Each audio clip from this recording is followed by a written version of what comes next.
मैं पूछना चाहता हूँ, शशि थरूर क्या कोई पाकिस्तान के सांसद है? नहीं। सलमान खुर्शीद क्या अफगानिस्तान के सांसद है? सबसे ज़्यादा इंसल्ट तो शशि थरूर को महसूस हो रहा होगा कि उन्होंने उनका नाम भी प्रपोज नहीं किया। चलिए मुझे बताइए, शशि थरूर का नाम क्यों नहीं? 370 के विषय पर राहुल गांधी स्वयं पाकिस्तान के डोसियर पर छपे। तहसीन तो स्वतंत्र कांग्रेस है ना, ही इज इंडिपेंडेंट कांग्रेस है। उस कांग्रेस यूनिट का मेन कांग्रेस यूनिट से कोई लेना देना नहीं है। तहसीन और थरूर की राय कांग्रेस की राय थोड़ी है। उन्होंने प्रयास किया और हमारे लोगों को पूंछ में मारा, पूंछ में गुरुद्वारे पे अटैक किया, पूंछ में कॉन्वेंट स्कूल पे अटैक किया। अगर उधर से गोली चलेगी तो यहाँ से गोला, मतलब कि डिसप्रपोर्शनेट रिस्पॉन्स होगा। एक्ट ऑफ टेरर को हम एक्ट ऑफ वॉर की तरह कंसिडर करेंगे। उस समय पर जो एक यूनाइटेड स्टेट्स का प्रोस्क्राइब टेररिस्ट है वो फ्यूनरल प्रेयर्स को लीड कर रहा था। एग्जैक्टली। बट ऐसा क्यों? हम इंडियंस एक्शन तो अच्छा ले रहे हैं बट नैरेटिव सेटअप नहीं कर पा रहे। One of the biggest officers of Congress outside India. आप बोलेंगे टर्की में क्या? टर्की में इतने कौन से भारतीय रहते हैं? आप ओरिजिनल कांग्रेस को बुला के पूछिए कि आपका स्टैंड क्या है। तहसीन कांग्रेस और थरूर कांग्रेस तो बेचारे अच्छे लोग हैं। विदेशी इंटरवेंशन को देश में लाना अगर ये लगातार किसी ने किया है तो it is only and only Congress party.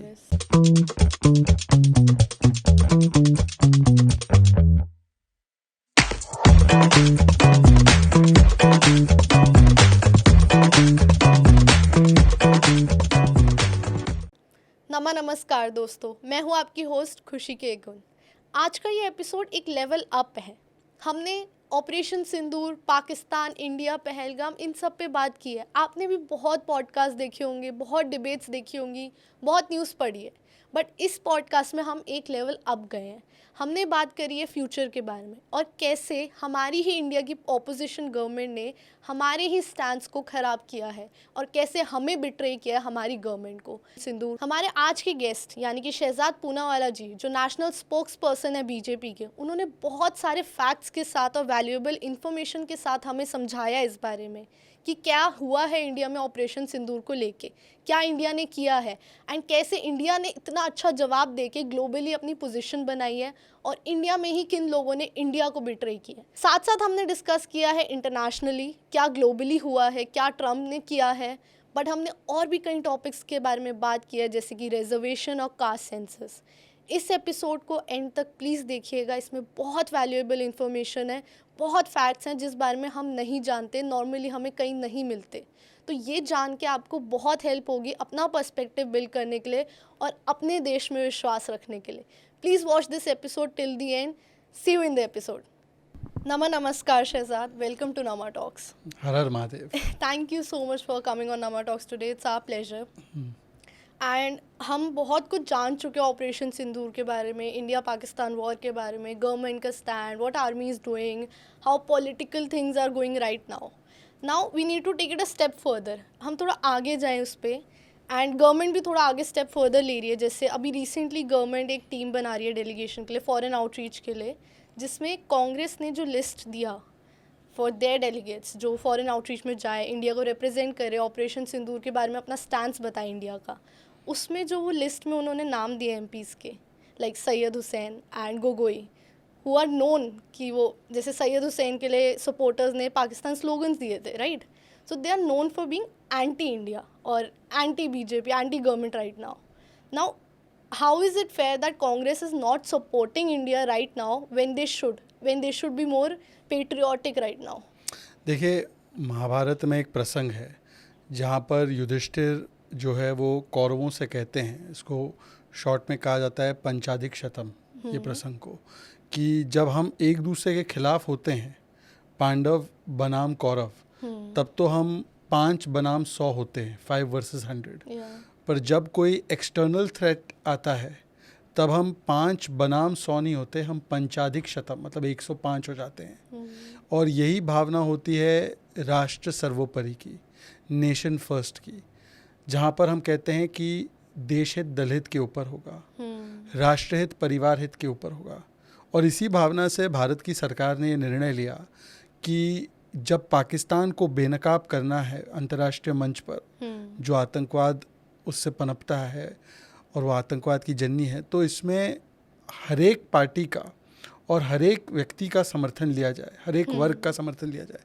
और इस सोच से हम लोगों ने जो अलग अलग पार्टीज़ के लोग हैं उनको 7 ऑल पार्टी डेलीगेशंस बनाकर दुनिया के अलग अलग कोनों में भेजा है। एक पार्टी का एक डेलीगेशन का नेतृत्व कनिमोळी जी कर रही है, किसी डेलीगेशन का नेतृत्व कोई कांग्रेस का नेता शशि थरूर कर रहे हैं। तो मुझे लगता है कि ऐसे समय पर अगर कोई व्यक्ति ये सवाल खड़ा करता है कि इसमें राजनीति है, तो दरअसल वो व्यक्ति किस प्रकार से दरबारियों को देशवासियों के ऊपर रखना चाहता है। मैं पूछना चाहता हूँ, शशि थरूर क्या कोई पाकिस्तान के सांसद है? नहीं। सलमान खुर्शीद क्या अफगानिस्तान के सांसद है? ये उन्हीं के सांसद है। मनीष तिवारी भी उन्हीं के सांसद है। अगर वो ऐसे व्यक्ति है जिन पर कांग्रेस को भरोसा नहीं है, तो उनको सांसद क्यों बनाया? एग्जैक्टली। या आप कहना चाहते हैं कि शशि थरूर जो यूनाइटेड नेशंस में रहे, MOS एक्सटर्नल अफेयर्स रहे, सलमान खुर्शीद तो कैबिनेट मिनिस्टर है, उनकी क्षमता पर शक है? या ये असुरक्षा का, इनसिक्योरिटी का भाव है, या ये पेटीनेस है, पेचुलेंस है?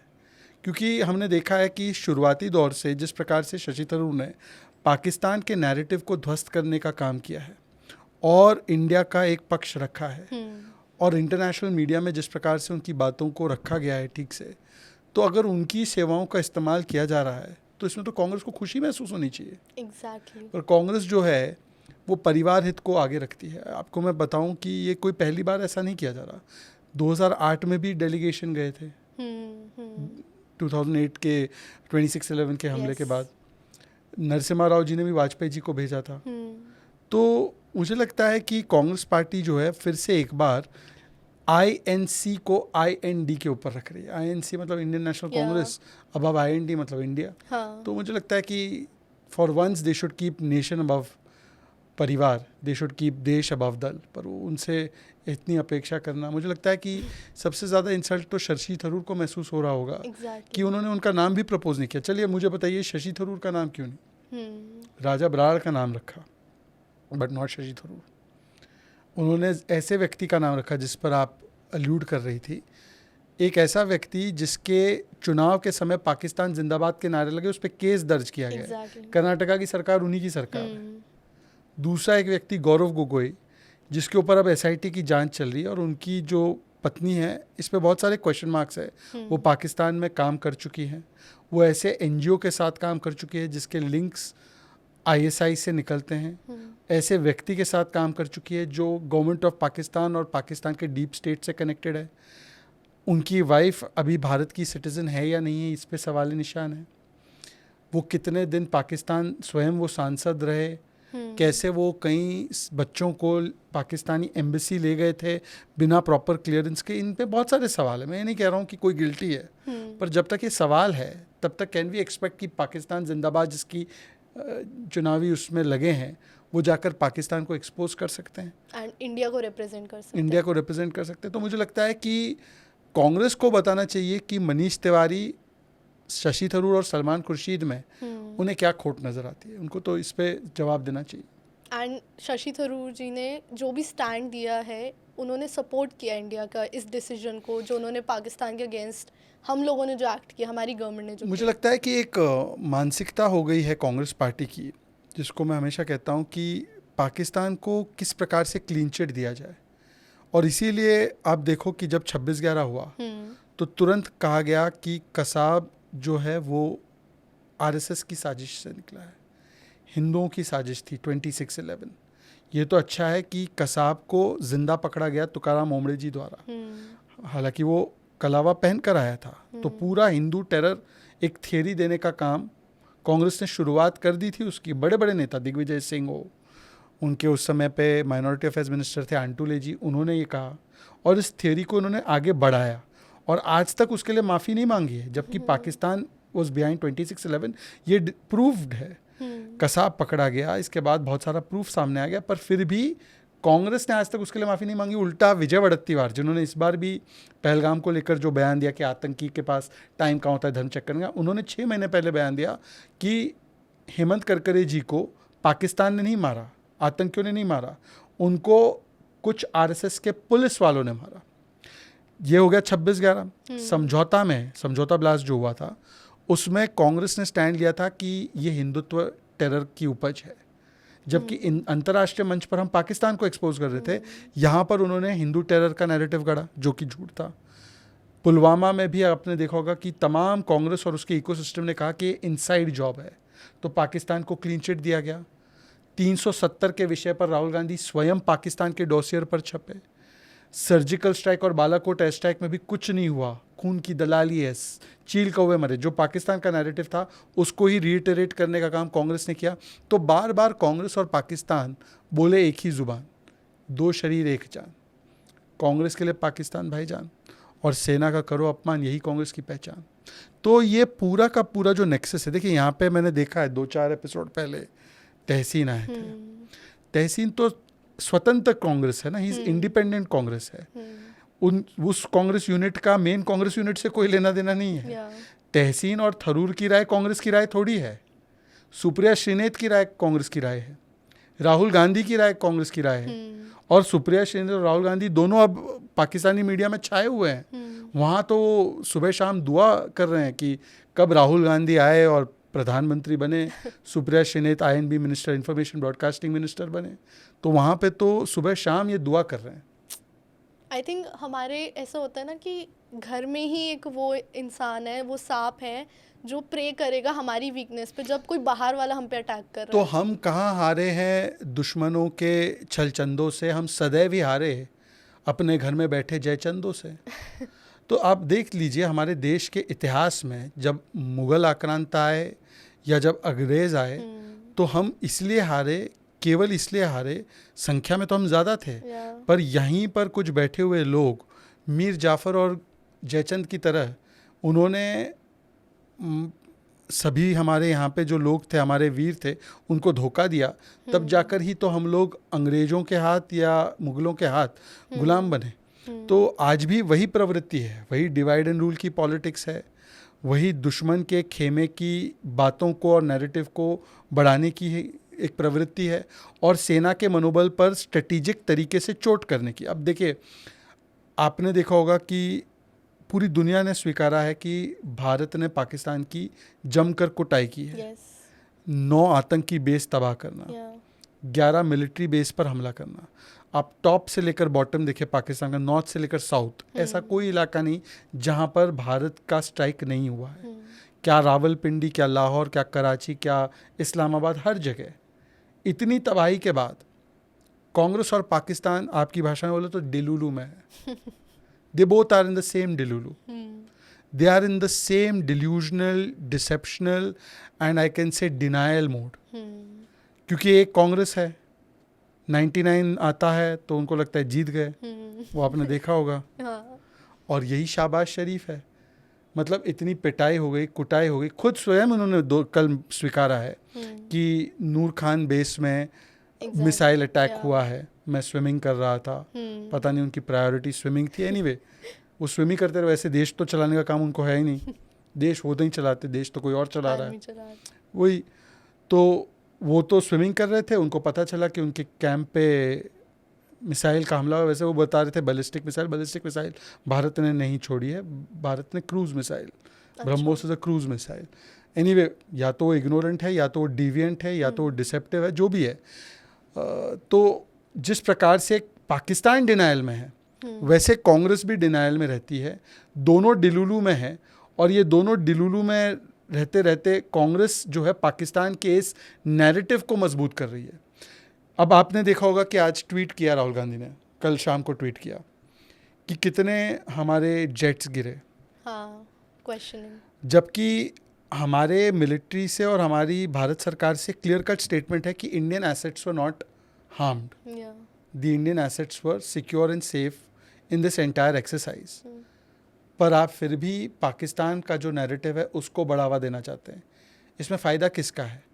इसमें फ़ायदा ये है कि जो चीन डेस्परेट है ये बताने के लिए कि हमारे मिसाइल्स काम कर रहे थे, तो आप उनके नैरेटिव को स्ट्रेंथन कर रहे हैं। चीन डेस्परेट है ये बताने के लिए कि हमने किसी प्रकार से, पाकिस्तान ने और चीन ने, जो उनके इक्विपमेंट ने या टर्किश ड्रोन्स ने हमारे S-400 को डैमेज किया, या हमारे जो इंडिजिनस सिस्टम्स, जो एयर डिफेंस सिस्टम्स थे, जो दुनिया में आज उसकी वाहवाही हो रही है, जो हमारा इंडिजिनस सिस्टम है, not just the S-400 Sudarshan चक्र, क्योंकि वो लिमिटेड यूज़ हुआ। ड्रोन्स को अच्छा। मारने के लिए आप S-400 यूज़ नहीं करते। अच्छा। आप लो लेवल की आर्टिलरी वेपन्स है उसको यूज़ करते हैं। आप हमारा जो शिलिका सिस्टम है उसको यूज़ किया हमने, एंटी ड्रोन सिस्टम्स यूज़ किए, जो भारत के डेवलप्ड आकाश और आकाश तीर है उसको यूज़ किया। तो आज भारत के इन इक्विपमेंट्स की, इन चीज़ों की पूरी दुनिया में डिमांड है। तो उसको किस प्रकार से हम लोग ठेस पहुंचाए। और चाइना का बड़ा बहुत अच्छा था, जबकि चाइना के HQ-9 सिस्टम फेल हो गए, चाइना के जेट्स फेल हो गए, चाइना के रेडार्स फेल हो गए। तो मुझे लगता है कि हो सकता है कांग्रेस पार्टी अपने MOU जो उन्होंने साइन किया चाइना के साथ, उसका कर्ज उतार रही है, उसके conditions, terms and conditions follow कर रही है। और पाकिस्तान के साथ तो उनका याराना पुराना है। मणिशंकर अय्यर गए थे ना कि भाई पाकिस्तान मदद करो तो मोदी को हटाए। तो मुझे लगता है कि ये एक प्रकार से एक मेंटल वॉरफेयर, एक साइकोलॉजिकल वॉरफेयर पर भी जो हम लोग को एक साथ खड़ा होना चाहिए, वहाँ पर ये लोग हमेशा सेना के मनोबल पर चोट करते हैं। वही हो गया, डिवाइड एंड रूल ट्राई करते हैं। बिल्कुल, मतलब आप अगर देश को दिग्भ्रमित करोगे, आप देश में एक सेंस ऑफ इनसिक्योरिटी पैदा करोगे, आप देश में एक सेंस ऑफ अननेसेसरी फियर पैदा करोगे, तो निश्चित रूप से लोगों के मन में आएगा कि भाई हो सकता है कि all is not well, and that's when the enemy gains a strategic advantage. तो ये स्ट्रेटेजिक एडवांटेज देने की एक तैयारी, एक कोशिश भी है। वैसे उन्होंने जो स्टेटमेंट भी बोला जयशंकर जी का, जयशंकर जी ने वो बोला ही नहीं। अगर आप ट्वीट देखोगे राहुल गांधी का, तो उन्होंने बड़े चतुराई से, शरारत से, या उनकी आदत है मिसकोट करने की, उन्होंने कहा कि at the beginning of the attack. Exactly. जबकि आप पूरे जयशंकर जी का बयान देख लीजिए, उन्होंने अटैक शब्द नहीं इस्तेमाल किया। अर्ली फेज बोला है। जैसे DGMO का स्टेटमेंट था, उसी से उनका अलाइंड स्टेटमेंट था, उनके स्टेटमेंट से कोई अलग नहीं था। इट डज नॉट मीन कि हमने पाकिस्तान को फ़ोन करके बोला भाई पाकिस्तान देख लीजिए ये मिसाइल आ रही है आपके यहाँ इस कैंप पे। It meant that we have forewarned Pakistan that you have committed और allowed your area to be used for an act of terror, and now those terrorists will pay a price. I think that was very brave of us and even very like globally हमें बहुत appreciation मिलना चाहिए। We are a responsible power. Responsible. हम responsible है, इसीलिए हमारे जो पहले series of attacks थे वो केवल और केवल precision based, non-escalatory, टारगेटेड थे towards the 9 terrorist camps. Very strategic also इस समय पे किया गया जिस समय पर सिविलियन कैजुअलिटीज सबसे कम हो सके। हमने ये इंश्योर किया कि सिविलियन कैजुअलिटीज ना हो। हम उस समय पर हम डिस्टिंग्विश कर रहे थे आतंकी और आतंकियों के साथ कोई सिविलियन या कोई मिलिट्री को ना जोड़े उस समय पर, जब हमने पहला स्ट्राइक किया। पर जब हमने ये 9 टेररिस्ट कैंप्स को हमने तबाह कर दिया, 100 से अधिक आतंकी मारे, और उसके बाद पाकिस्तान की मिलिट्री ने विदाउट एनी प्रोवोकेशन उन्होंने हमारे नागरिकों पर हमला किया। उन्होंने अमृतसर में गोल्डन टेम्पल को निशाना बनाया। उन्होंने प्रयास किया कि दिल्ली में वो अटैक करे मिसाइल से। उन्होंने प्रयास किया, जो वैसे सक्सीड नहीं हो पाया क्योंकि हमारा सुपीरियर एयर डिफेंस सिस्टम है, उन्होंने प्रयास किया और हमारे लोगों को पूंछ में मारा, पूंछ में गुरुद्वारे पे अटैक किया, पूंछ में कॉन्वेंट स्कूल पे अटैक किया। तो जब उन्होंने हमारे नागरिकों को और मिलिट्री बेसिस को निशाना बनाया, तब हमने रिस्पॉन्स में हमने उनके मिलिट्री बेसिस को और उनके जो बाकी टेरर सपोर्टिंग इंफ्रास्ट्रक्चर है उसको तबाह किया। और अब हमारा नया डॉक्ट्रिन जो है उसमें हमने बेशक ये कहा है कि अब जो हमारा नया ऑपरेशन सिंदूर का डॉक्ट्रिन है वो ये है कि अगर उधर से गोली चलेगी तो यहाँ से गोला, मतलब कि डिसप्रपोर्शनेट रिस्पॉन्स होगा। एक्ट ऑफ टेरर को हम एक्ट ऑफ वॉर की तरह कंसिडर करेंगे। पॉइंट नंबर 2, ये जो न्यूक्लियर धमकी हमको मिलती थी कि हमारे पास न्यूक्लियर पावर है, आपने हमला किया तो हम न्यूक्लियर मिसाइल चला देंगे। हमने उस ब्लैकमेल को एक प्रकार से we called the bluff of that blackmail, and we have told them in no uncertain terms कि ये ब्लैकमेल नहीं चलेगा। और थर्डली, अब हम कोई डिस्टिंग्विशिंग नहीं करेंगे, हम कोई फ़र्क नहीं करेंगे आतंकवादी और आतंकवादियों को सपोर्ट करने वाले इंफ्रास्ट्रक्चर, मतलब सरकारी या प्रशासनिक इंफ्रास्ट्रक्चर है। क्योंकि हमने देखा है जब हमने आतंकवादी मारे, LET के, जैश ए मोहम्मद के, ये ग्लोबल जिहादिस्ट है, इन्होंने केवल भारत में आतंकी हमला नहीं किया, इन्होंने अमेरिकन्स की जान ली, इन्होंने यूरोपियंस की जान ली, इन्होंने लंदन की बॉम्बिंग की, इन्होंने इजराइल में हमले किए, सब जगह हमले किए। पूरी दुनिया की आतंकवाद की जड़ पाकिस्तान है, हमने उनका काम किया। तब हमने देखा कि उनके मिलिट्री के लोगों ने स्टेट फ्यूनरल दिया आतंकियों को। और उस समय पर जो एक यूनाइटेड स्टेट्स का प्रोस्क्राइब टेररिस्ट है वो फ्यूनरल प्रेयर्स को लीड कर रहा था। और इनके डीजी ISPR ने उसको दिखाया भी, उनका ID कार्ड, और वो निकला US का प्रोस्क्राइब टेररिस्ट LET का। तो मुझे लगता है कि अब कोई फ़र्क नहीं बचा मुल्ला, मुजाहिदीन और मिलिट्री में। तो जब उन्होंने कोई फ़र्क नहीं रखा है इन तीनों में, तो हम भी कोई फ़र्क नहीं करेंगे। तो ये हमारा नया डॉक्ट्रिन है और इस डॉक्ट्रिन को हमने एस्टैब्लिश कर दिया है और अब इस डॉक्ट्रिन से हम हटेंगे नहीं। और इसका एक एक्सटेंशन ये भी है कि trade, talks, terror and water, these 4 can not go together. अगर टेरर होगा तो ना ट्रेड होगा, ना टॉक होगा, ना टैप से पानी आएगा। बट मैं जो समझ पा रही हूँ, जो आपने चीज़ें बताई, मुझे एक चीज़ रियलाइज़ हो रही है कि जो भी इंडिया ने किया है ग्लोबली अप्रिशिएट होना चाहिए, बिकॉज इंडिया ने बहुत ब्रेवली टेरर के अगेंस्ट एक्शन लिया है। बट ऐसा क्यों हम इंडियंस एक्शन तो अच्छा ले रहे हैं बट नैरेटिव सेटअप नहीं कर पा रहे इंटरनेशनल लेवल पे? मुझे नहीं लगता कि ये एंटायरली करेक्ट पिक्चर है। एक तो आपको समझना होगा कि हम दुनिया की 5वीं सबसे बड़ी अर्थव्यवस्था है, हम दुनिया की 4थी सबसे बड़ी मिलिट्री पावर है, हम 3री बड़ी अर्थव्यवस्था बनने वाले हैं, हम ग्लोबल पावर है। अमेरिका की हर बात पे पूरी दुनिया उनके साथ खड़ी होती है क्या? अमेरिका मोहताज है पूरी दुनिया का? नहीं। रशिया ने यूक्रेन पे जो किया तो रशिया को पूरी दुनिया ने सपोर्ट किया क्या? नहीं। मोहताज है रशिया? चाइना जो भी करता है क्या चाइना दुनिया पे सपोर्ट के लिए निर्भर है? नहीं। तो भारत भी एक इंडिपेंडेंट पावर है। हम अपने टर्म्स एंड कंडीशंस पे चीज़ों को करेंगे, हमें किसी के वैलिडेशन और एंडोर्समेंट या लेजिटिमाइजेशन की आवश्यकता नहीं है।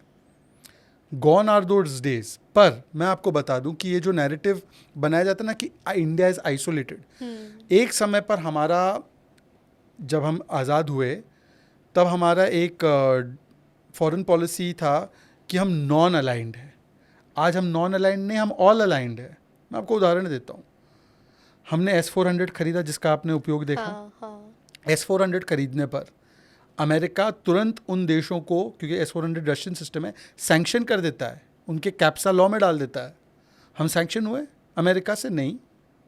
अमेरिका ने उल्टा हमें प्रेडेटर ड्रोन्स बेचे, जो the most advanced drones which only are sold to NATO, जो उनके नॉर्थ अमेरिकन ट्रीटी ऑर्गेनाइजेशन का हिस्सा है, अलायंस का हिस्सा है, मिलिट्री अलायंस का, उनको बेचता है। उन्होंने एक ही देश जो नेटो में नहीं है उसको ये ड्रोन्स बेचे, वो है भारत, इंडिया। तो नॉन अलाइंड है या ऑल अलाइंड है? SCO में हम हैं जो चाइनीज़ बैक्ड है, क्वाड में हम हैं जो अमेरिकन एंड इंडियन लेड है, हम पुतिन के गले मिलते हैं, हम ज़ेलेंस्की के साथ भी बैठते हैं, इजराइल के बेंजामिन नेतन्याहू भी हमसे बात करते हैं, और पैलेस्टाइन के नेतृत्व ने भारत के प्रधानमंत्री को सर्वोच्च नागरिक पुरस्कार भी दिया है। आप मुझे बताइए कि आज की तारीख में अमेरिका यूक्रेन से तो बात कर सकता है, पुतिन से बात कर सकता है? नहीं। आज की तारीख में चाइना रशिया से तो बात कर सकता है, क्या वो ज़ेलेंस्की से बात कर सकता है? आज की तारीख में आप कह सकते हैं कि कुछ एक आध देश मिडिल ईस्ट के देशों से बात कर सके, पर वो इजराइल से नहीं बात कर सकते। We are in the unique position जिसके साथ ये भी है और वो भी है। और 1971 की बात कर लो, हमें लगभग 100 देशों ने उस समय पे आइसोलेट कर दिया था। हमारे खिलाफ बहुत सारे रेजोल्यूशंस आए। सोवियत यूनियन और 1-2 और कंट्री हमारे साथ होते थे जिन्होंने हमें वीटो से बचाया यूनाइटेड नेशन सिक्योरिटी काउंसिल में। उसके अलावा किसी ने नहीं हमारा साथ दिया। आज 2-3 कंट्री छोड़कर, चाइना और टर्की और अजरबैजान छोड़कर, पूरी दुनिया ने इंक्लूडिंग इस्लामिक वर्ल्ड एक स्वर में पहलगाम हमले का कॉन्डेमनेशन किया है। किसी ने भी ये नहीं कहा है कि Bharat does not have right to respond. किसी ने भी ये नहीं कहा है कि भारत का राइट टू रिटेलिएट गलत है। तो I think today we are in a situation where the entire world is actually with us and therefore we should not look at it this way. Pakistan को कोई पूछ नहीं रहा, पाकिस्तान आइसोलेटेड है। पाकिस्तान आज इसी स्थिति में पहुंच चुका है कि उसके पास एक तरफ चाइना है, एक तरफ टर्की, उसके अलावा कुछ नहीं है। और हाँ, आई अंडरस्टैंड कि लोग परटर्ब्ड है, पर टर्की ऐसा नहीं है कि अभी से हमारे खिलाफ है, पहले से। जब से भारत आज़ाद हुआ है तब से ही टर्की हमारे खिलाफ है। Exactly. In fact Turkey and all these Muslim Nations would often get us in a corner over issues of Kashmir time and again. 71 में तो टर्की ने क्लियर कट पाकिस्तान का साइड लिया था। 88 में टर्की और पाकिस्तान का मिलिट्री एसोसिएशन बना है।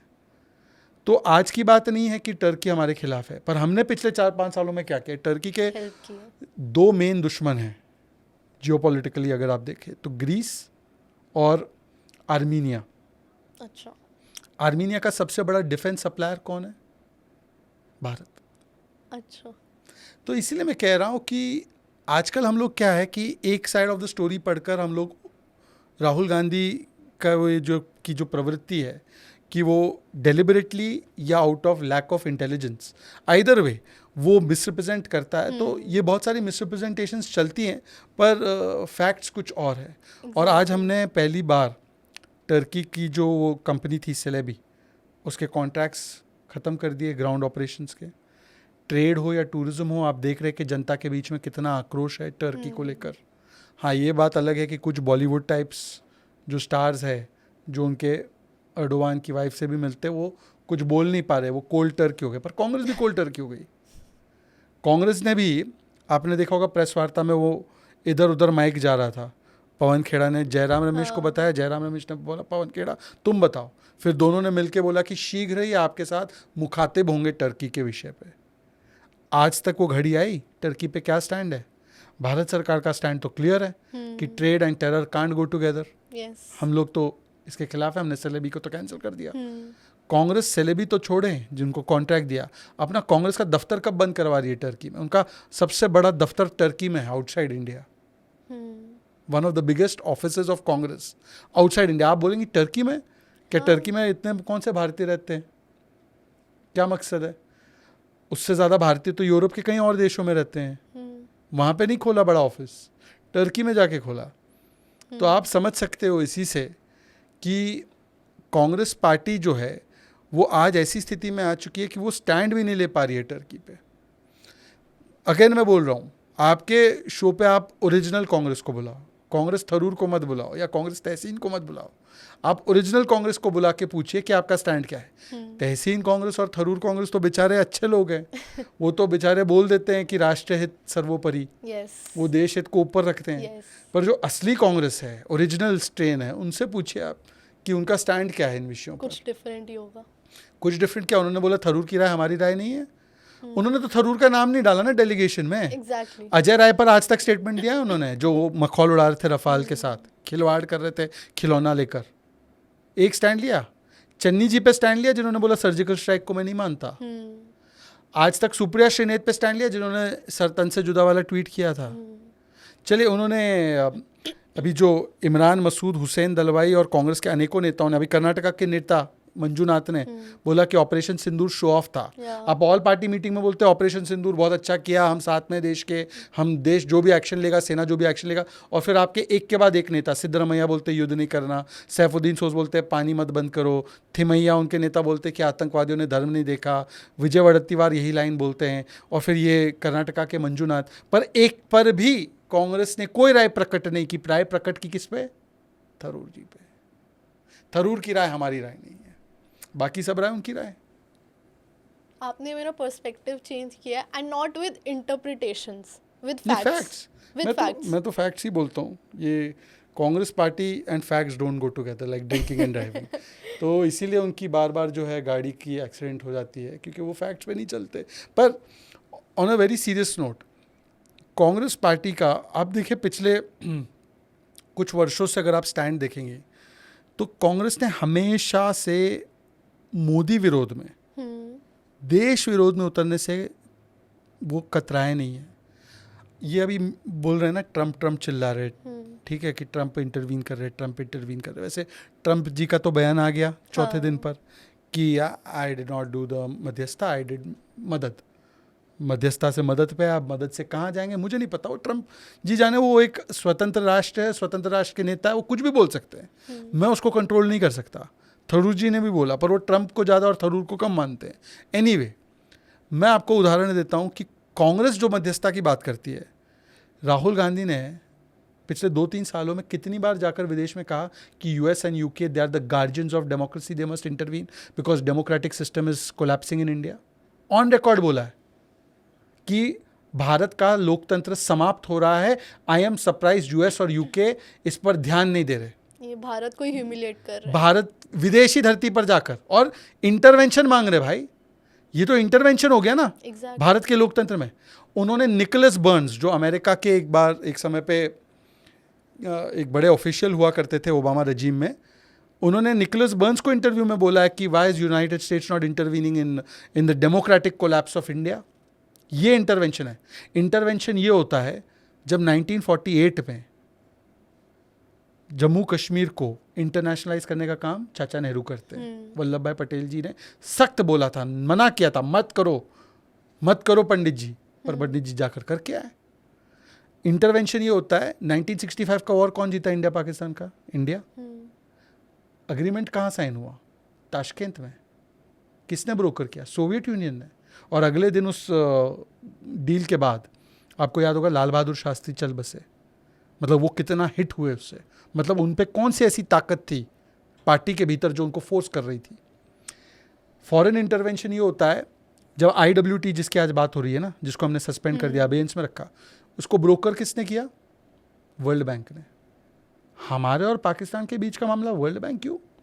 और आज जब हमने IWT सस्पेंड कर दिया, अजय बांगा जो वर्ल्ड बैंक के चेयरपर्सन प्रेसिडेंट है, वो देश में थे। उनसे पूछा गया, sir what is your view, World Bank has brokered. He said I have no view, this is India and Pakistan matter, let them deal with it. तो आज इंटरवेंशन कोई नहीं कर पा रहा। हमारा स्टेटेड पॉलिसी है, हम किसी थर्ड पार्टी का इंटरवेंशन ना एक्सेप्ट करते ना स्वीकारते। और ये मोदी सरकार है। पिछली बार भी ट्रंप साहब ने बोला था कि मैं जम्मू कश्मीर में मीडिएशन करता हूँ 2019 में। 15 दिन बाद 370 हटा दिया। तो हम नहीं करते इसको स्वीकार। पर हाँ, विदेशी बातों में यकीन रखना और विदेशी इंटरवेंशन को देश में लाना, अगर ये लगातार किसी ने किया है तो it is only and only Congress party. तो ये उसका चरित्र है, वो उससे भाग नहीं सकते और इसके प्रमाण है। तो कांग्रेस पार्टी कम से कम इस विषय पे ना बोले। और ये भारत को वीकन करता है। कोई भी सेल्फ रिस्पेक्टिंग नेशन अपने विषयों में क्यों किसी थर्ड पार्टी या फॉरेन पावर को एंट्री देना चाहेगा? Exactly. ये फॉरेन पावर को दावत देते हैं तभी तो वो आकर हमें एक प्रकार से ओवरवेल्म कर देते हैं ना। मुगल ऐसे ही तो आए, किसी जयचंद ने उनको इनविटेशन दिया। तो इसी प्रकार से ये जो होता है, ये हमेशा से एक देश में बैठा हुआ व्यक्ति जब एक फॉरेन पावर को इंटरफेयर करने देता है अपने अफेयर्स में, तब देश वीकन ही होता है। और ये कांग्रेस पार्टी ने किया है। ये आज हमने इसको रोका है, हमने इसको बंद करा है। हम सीधे अपने टर्म्स एंड कंडीशंस पे डील कर रहे हैं। हमने किसी से पूछा क्या कि हम जाके ये एक्शन लेंगे? हाँ, पर 26/11 के बाद मनमोहन सिंह जी को फली मेजर साहब जो हमारे एयर चीफ मार्शल थे, उन्होंने बोला sir these are the air bases या these are the terror camps, इस पे हम एयर अटैक कर सकते हैं। मनमोहन सिंह जी ने बोला नो। उसके बाद मनमोहन सिंह जी ने इंटरव्यू दिया और बोला कि आई एम वेरी प्राउड कि मेरे पे बड़ा दबाव था पर मैंने पाकिस्तान के आतंकियों पर कोई हमला नहीं करवाया। उसके बाद मनमोहन सिंह जी ने जाकर कहा कि बलूचिस्तान में, जहाँ पे अब आपने देखा होगा कि कुछ लोगों ने इंडिपेंडेंस भी घोषित कर दिया है, बीएलए रोज़ पाकिस्तानी आर्मी को मारती भी है। उन्होंने कहा कि बलूचिस्तान में जो होता है वो भारत करवाता है। मतलब कि पाकिस्तान आतंकवादी भेजता है, उसको प्रूव करने के बदले ये भाई साहब सोनिया गांधी जी और राहुल गांधी जी के दबाव में ये जाकर कहकर आए कि पाकिस्तान में हम इंटरवीन करते हैं और आतंकवाद फैलाते हैं। इससे बड़ा कोई बिट्रेयल हो सकता है? एक बिट्रेयल है। क्या? इंदिरा का बिट्रेयल। इंदिरा गांधी जी को ये बड़ा याद कर रहे थे। कल तक ये डीएस्केलेशन वाले थे। फिर तुरंत जब मामला हमारे टर्म्स एंड कंडीशंस पे पाकिस्तान के डीजीएमओ ने भीख मांगकर रुकवाया कि भाई अब हम नहीं कुछ करेंगे, आप रोक दीजिए। तब ये डीएस्केलेशन लॉबी 24 घंटे में ये बन गई कि इंदिरा याद आ रही है लॉबी, है ना। इंदिरा क्यों याद आ रही है इनको? पहले तो इनको इंदिरा 2008 में याद नहीं आई 26/11 के बाद। इनको इंदिरा बेंगलुरु में, मुंबई में, पुणे में, दिल्ली में, चेन्नई में, कोयम्बटूर में, हैदराबाद में कभी याद नहीं है जब बम फटते थे और लोग मारे जाते थे, 800 लोग मारे गए, तब याद नहीं है इंदिरा। इंदिरा याद भी आई तो इंदिरा का किस बात का याद कर रहे हैं ये लोग? भारत की सेना ने तो 2 टुकड़े कर दिए पाकिस्तान के, ठीक है, 93,000 प्रिजनर्स ऑफ वॉर थे, हमने तो प्रिजनर ऑफ वॉर लौटा दिए डिस्कशन टेबल पर। हमने कितने प्रिजनर ऑफ वॉर हमारे जो थे उनके पास लिए? 54 थे, वो भी नहीं ले पाए। हमने मान लिया एलओसी जो है उसको अभी छूना नहीं है, मतलब कि एक प्रकार से पीओके को लेजिटिमाइज कर दिया आपने शिमला एग्रीमेंट से। और बाकी सब तो छोड़ो, जो भारत की सेना घुस गई थी पाकिस्तान में, 15,000 स्क्वायर किलोमीटर हमने लौटा दिए बिना कोई लेवरेज के। तब क्यों नहीं ले लिया पीओके? तब तो मौका था, स्थिति थी, जगह थी, आपने नहीं लिया। और 1971 का युद्ध खत्म होने के बाद 1974 में ये ऑन रिकॉर्ड डॉक्यूमेंट है कि इंदिरा जी ने पाकिस्तान को हमारा न्यूक्लियर टेक्नोलॉजी ऑफर किया था, although on the same terms and conditions that she was, मतलब उनका पूरा स्टेटमेंट है कि on the same terms and conditions as I am giving it to the other countries. पर पाकिस्तान भरोसे लायक देश है नहीं। जो पाकिस्तान आपको 1000 कट से ब्लीड करना चाहता है, जिसके पास न्यूक्लियर पावर नहीं है, आप उसको न्यूक्लियर टेक्नोलॉजी ऑफर क्यों कर रहे थे? और ये छपा है 2013 के अखबारों में, जब विकीलीक्स केबल, क्योंकि इनको अमेरिका की हर बात तो ही मान रहे हैं, तो विकीलीक्स को भी माने, उनके ही अमेरिकन केबल्स है।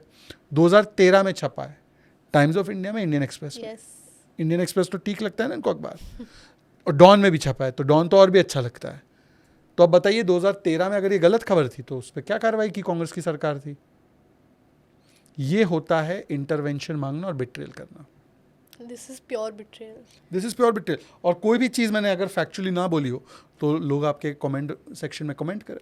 अगर हम एक और एनिमी की बात करें, अगर इस सेंस में, रिसेंटली पता चला कि एक यूट्यूबर थी ज्योति नाम करके, उनके 3 लाख सब्सक्राइबर्स थे, 3,77,000 पता चला that she was acting as a spy. वो पहलगाम में थी जनवरी में, एंड इंफॉर्मेशन पास कर रही थी इंडिया की पाकिस्तान को, ऐसा पता चला गया है।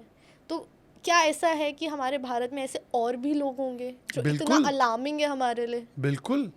ये जैसे हम हमेशा हनी ट्रैप के बारे में सुनते हैं, तो हनी ट्रैप में एक हमारा स्टीरियोटिपिकल अप्रोच ये होता है कि it's a woman on the other side who lures a man on this side for some favors and then he is giving the secrets. But ये एक प्रकार से रिवर्स हनी ट्रैप है, पता नहीं कि क्या है, मनी ट्रैप है या हनी ट्रैप है या दोनों है। बिकॉज जो अभी डिटेल सामने निकल कर आ रहे हैं कि ये एक ऑफिशियल था पाकिस्तान के हाई कमीशन में, जिसको हमने पर्सोना नॉन ग्राटा घोषित करके उसको भेज दिया, दानिश, जो ज्योति मल्होत्रा ही नहीं बल्कि और भी ऐसे लोग थे जिसको उसने रिलेशनशिप के through, physical and otherwise, and money and other things के साथ एंगेज किया था।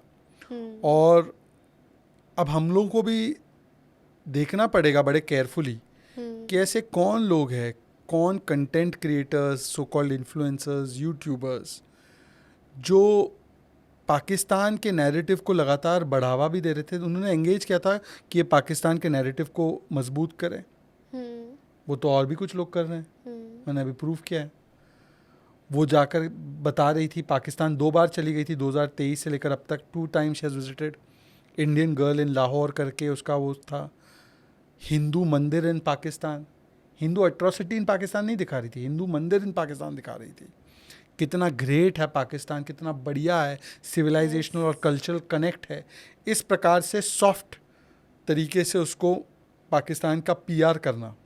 और फिर भारत में भी जो जनवरी में आपने सही बताया कि पहलगाम में थी, और उसके बाद फिर जो हमला हुआ उसके बाद उनका एक वीडियो भी आया where she is blaming the tourist, she has not blame the आतंकवादी। I did not see that. तो आप समझिए कि किस प्रकार से यूट्यूबर्स, इन्फ्लुएंसर्स और कंटेंट क्रिएटर्स को ये अपने इस स्पाई स्क्वाड और इंफॉर्मेशन वॉरफेयर में रिक्रूट कर रहे हैं।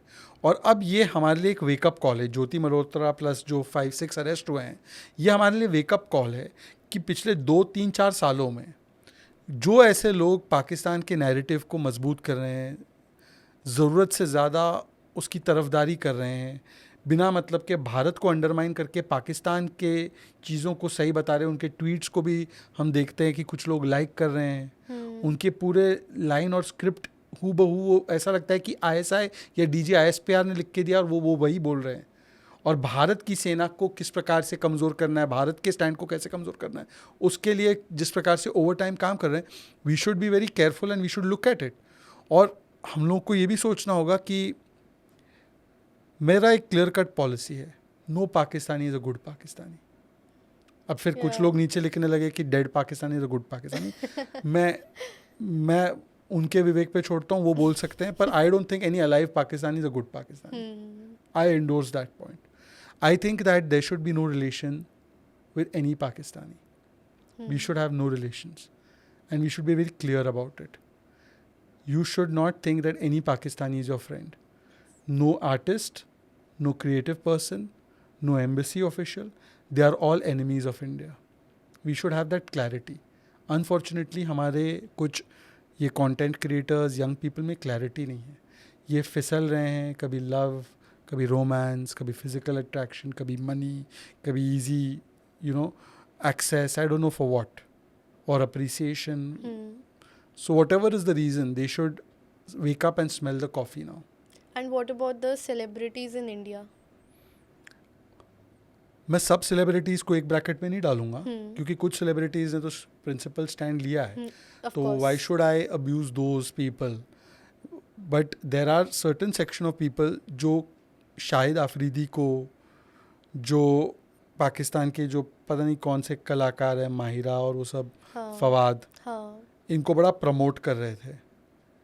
अब इनसे पूछो कि इन लोगों ने न केवल पहलगाम हमले को outrightly without if and but condemn नहीं किया उन्होंने.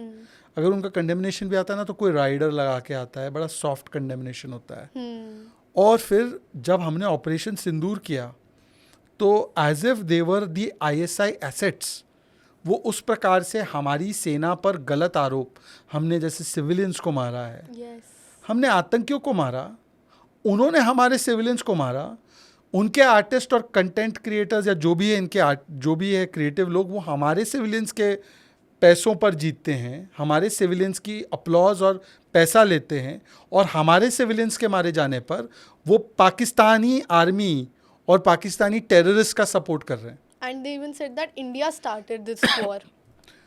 तो मुझे लगता है कि only if you don't have self-respect will you continue chasing these people. They are not celebrities, they are ISI agents and ISI assets. आपको समझना होगा कि Pakistan as a state uses artists, uses terrorists and uses military as per its convenience to bleed India. They have only one objective, bleed India, destroy India. Pakistan का और क्या है? कभी आपने सुना है पाकिस्तान कह रहा है कि मुझे 5th नंबर की इकॉनमी बनना है? No. कभी पाकिस्तान ने बोला है कि I want to be the manufacturing hub of the world? Pakistan का एक ही ऑब्सेशन है, एक ही एग्जिस्टेंस का रीज़न है, इंडिया को तबाह करना है जी. तो पाकिस्तान देश नहीं है, it is not a nation, it is an abomination.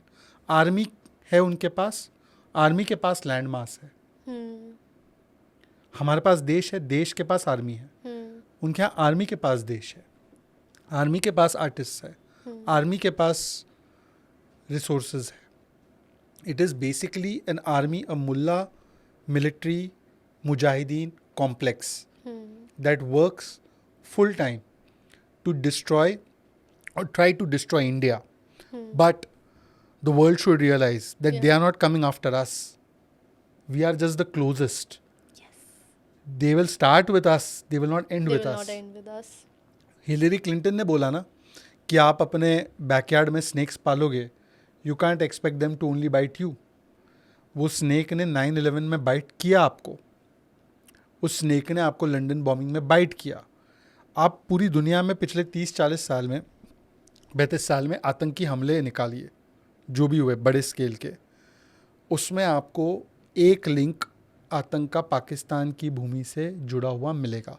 There is not a single terror attack which has not got a link with Pakistan eventually. Either they have been ideologically trained, ideologically brainwashed in Pakistan, Either they have been trained in Pakistan or either they've been sponsored and funded through the route of Pakistan. Every terror attack, global jihadi terror attack, Islamic jihadi attack, has its origins in Pakistan. It's made in Pakistan. तो हमने तो global war on terror के लिए इतना बड़ा काम किया ये 9 टेररिस्ट कैंप्स को स्ट्राइक करके. दुनिया को तो समझना चाहिए कि India and Israel are at the forefront of fighting this menace. Exactly. And Pakistan is not going to just attack us, it is going to come after the entire civilized world, entire global order. It is a threat for global order. अभी इसलिए तो राजनाथ जी ने बोला है कि इनके nuclear जो power है इनके पास, इनको ले लेना चाहिए. Pakistan should be disarmed. Pakistan does not have right to keep nuclear weapons. It is the most irresponsible country in the world. So why should the entire world should come together and they should take away the nuclear arms of Pakistan? That is the only thing that can be done with Pakistan. I think India ही है जो झेल रहा है उनका डम्बनेस और irresponsible Pakistan actions जो है. बाकी वर्ल्ड अभी बचा हुआ है इस चीज़ से कुछ हद तक अभी. Exactly. पर अब हमने हमारी पॉलिसी, फिलॉसफी और टेम्पलेट ऑफ रिस्पॉन्स चेंज किया है. पहले हम इसी पाकिस्तान को मोस्ट फेवर्ड नेशन स्टेटस देते थे 26/11 के बाद. You know we had given most favoured nation status to Pakistan. अब MFN स्टेटस नहीं, अब मुंह तोड़ जवाब स्टेटस है, MTJ. तो ये change in policy because there is a change in राजनीतिक इच्छा शक्ति. सेना के पास तब भी कैपेबिलिटी थी. 26/11 के बाद भी हमारी सेना के पास एकदम कैपेबिलिटीज़ थी और आज भी कैपेबिलिटीज़ है. ऑफकोर्स वो एनहांस हुई है क्योंकि हम लोग नहीं समझते कि हमारी सेना के एक हाथ को हम पीठ के पीछे बांध दें. हमने सेना को फ्री हैंड दिया है. बट आई थिंक डिफेंस को ज़्यादा पावर और रिसोर्सेज अब मिले हैं. बिल्कुल, of course, there is no doubt about that. Indigenisation भी किया हमने. आज हम डिफेंस गुड्स केवल इंपोर्ट नहीं करते, हम 23-25 हज़ार करोड़ का डिफेंस गुड्स एक्सपोर्ट करते. कब आपने सुना था? आपको पता है हम भारत में हम AK-47 नहीं बना पा रहे थे इतने वर्षों तक हम एक असॉल्ट राइफल नहीं बना पा रहे थे, वो भी इंपोर्ट हो रही थी. आज AK-207 सीरीज़ की राइफल अमेठी में बनती है और एक्सपोर्ट भी हो रही है, एक्सपोर्ट शुरू हो रहा है. ब्रह्मोस मिसाइल जो है वो एक्सपोर्ट हो रहा है कंट्रीज़ को. और अपने ब्रह्मोस की ताकत तो देखी. दिन में तारे नहीं, अब रात में भी उजाला कर देते हैं. अच्छा सेल्स काम हुआ है हमारा. नहीं, अच्छा ही है. हमारे we have proven to the world that हमारा एयर डिफेंस सिस्टम और हमारी attacking capabilities are the most superior. Actually, this is one of the reasons why some of the defense industrial complexes of the world are feeling a little perturbed. उनको ये expectation नहीं था कि इतना difference हो जाएगा भारत और पाकिस्तान में, क्योंकि इतने टाइम से इस लेवल का एस्केलेशन किसी ने देखा नहीं था. तो लोगों को लगा कि चलो वो करेंगे, ये करेंगे, वो करेंगे, ये करेंगे, पर इतना डिस्प्रपोर्शनेटली हमने उनको पीट दिया. Can you believe 11 air bases, 20% of their air force strength gone, wiped out. 23 minutes Pakistan's air defense was down, was jammed, while our rockets did whatever they wanted to do, missiles. And these were just cruise missiles. These were not ballistic missiles. Ballistic missiles are another level. अच्छा. ये cruise missiles थी. तब भी उनका Chinese और वो कुछ भी गुड्स कुछ नहीं कर पाया. उनके टर्किश ड्रोन आए, उनके 600 ड्रोन्स को हमने उड़ा दिया. Which one hit? एक आध कोई कहीं कुछ लैंड हुआ तोड़ ली. देन दे रिजॉर्टेड टू वो जिसको बोलते हैं ना कि सबसे worst kind of thing which was shelling at civilians. Shelling की उन्होंने सिविलियंस को मारने के लिए. पर none of their rocket struck us, none of their drone struck us. So can you believe the superior systems we have? So nobody was expecting this. And obviously people are not going to be happy to see India having such a robust attack and defense system. They're scared. They're scared. They think that one more competitor in the global market for defense goods. The defense is a very big business, and it gives countries a lot of leverage. Now supposing a country was buying all its equipment, all its systems at a very high premium from, say, a Western nation. Yes. Now it finds that, but Indian systems are as effective and economical. Cheap. And therefore and it's also more reliable. India is a reliable supplier of these goods or forces. It doesn't blackmail us, doesn't bully us. So now they would want to buy our stuff. Why would they like to lose their leverage or their financial power? Exactly. So there is that reason behind which you're not, वो जो एक आप बोल रहे थे ना कि why is the world not excited about India's overwhelming victory, why अभी क्यों फिल्टर होके आ रहा है, ये जो सेंस आ रहा है ना, ये सेंस एक्चुअली कंट्रोल्ड नैरेटिव इसलिए आ रहा है क्योंकि there are, apart from Pakistan doing its Rona, which doesn't matter to the world, there is this defense industrial complex which is trying to underplay India's achievements. But it doesn't matter. The world, you can't hide the truth. Exactly. India After some has time. leveled up, and we know that, and we have proved that. Of course, look at the difference in the kind. एक difference बताता हूँ. इन्होंने कहा, presentation किया इनके औरंगजेब ने, centre of gravity, और जिसका पाकिस्तान में पता नहीं क्या. एनीवे, तो मुझे तो औरंगजेब उनके वो कैप्टन की तरह, क्या है उनके कैप्टन का नाम, रिजवान, उसी की तरह इंग्लिश बोलता है. वहाँ पे पाकिस्तान में किसी को इंग्लिश तो आती नहीं है, बोलने की कोशिश करते हैं, they fail miserably at it. Anyway, तो उसने बोला, प्रेजेंटेशन बनाई, लो लेवल की वो प्रेजेंटेशन है जो हम लोग 6-7 स्टैंडर्ड में करते थे, और बताया कि S-400 तोड़ दिया जी, रनवे तोड़ दिया जी, इनके प्लेन ध्वस्त कर दिए जी, 60 लोग मार दिए. वहीं पर मोदी जी पहुँच गए आदमपुर एयरबेस में, लाइव साइज फैक्ट चेक हो गया, और पीछे S-400 जब लैंड किए तो हरक्यूलीज में लैंड किए तो रनवे तो एकदम सही था. और फिर उन्होंने जब इमिटेट किया तो वो कहाँ ले गए शहबाज शरीफ को, किसी खेत में एक टंकी पर, जो टंकी तो टैंक तो यूज़ नहीं हुई इसमें, पर टैंक ही दिखाना है क्योंकि बेस तो तबाह है. बेस पे डायरेक्टली लैंड नहीं कर पाए, गाड़ी से गए धूल मिट्टी वाले रास्ते से. फिर 5-10 सोल्जर्स को बिठाया, मुनीर के पीछे एक बैकड्रॉप लगाया, वो फालतू सा फ्लेक्स जो यहाँ पे हमारे पॉलिटिकल छोटे छोटे कॉरपोरेटर लेवल के लोग लगाते हैं, वैसा फ्लेक्स लगाया. और फिर यहाँ पे उन्होंने टैंक पे खड़े होके उन्होंने भाषणबाजी की, ना कोई उत्साह, ना कुछ, ना कोई बेस दिख रहा है. तो they try to imitate, but उनके यहाँ तबाही हुई है, हमारे यहाँ नहीं हुई है. इसलिए हमने बोला कि आकर चेक कर लो. ये जो बोलते हैं कि हम लोगों ने जी इनके जेट डाउन कर लिए, जेट डाउन होता तो वीडियो नहीं आती. Of course. अब दिखा दो वीडियो, आप हमारे बेस को स्ट्राइक किए उसके वीडियो दिखा दो. हमने तो दिखा दिया ना, 9+11 20 वीडियोस हमने दिखा दिए, बिफोर आफ्टर. आप एक वीडियो नहीं दिखा पाए. एक वीडियो पाकिस्तान ने दिखाया हो तो बताओ. नहीं दिखा पाएंगे, क्या ही कर पाएंगे. If we move to now the international level, global level पे जाए, हमने इंडिया की बात करी, तो इंटरनेशनल लेवल पे जो सबसे पहले नाम किसी के भी दिमाग में आएगा वो अभी ट्रम्प आएगा. एंड ट्रम्प से रिलेटेड बहुत न्यूज़ अभी चल रही है, बहुत सारी ऐसी चीज़ें हुई हैं जो मैं आपके साथ अभी डिस्कस करना चाहूँगी, एंड मैं आपका टेक लेना चाहूँगी उस पर. What's your take on it? जैसे रिसेंटली पहलगाम अटैक के बाद ट्रम्प ने पाकिस्तान के साथ क्रिप्टो करेंसी डील करी, एंड फिर सीज़ फायर अनाउंस हुआ. तो डिड दे डू दैट कि वो पाकिस्तान को बेल आउट कर सके? What's your take on it? देखिए, ये मैंने भी एक कोई न्यूज़ रिपोर्ट पढ़ी है, but it is not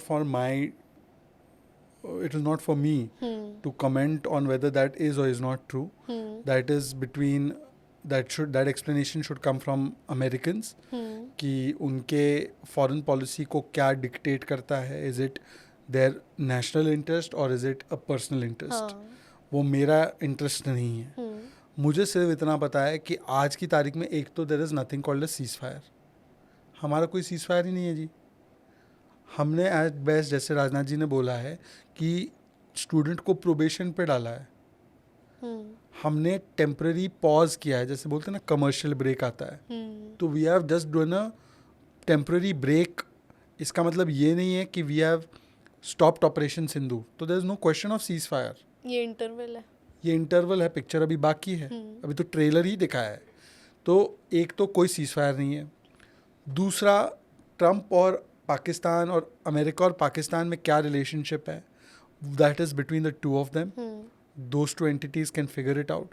It has no bearing on us because they are not in a position to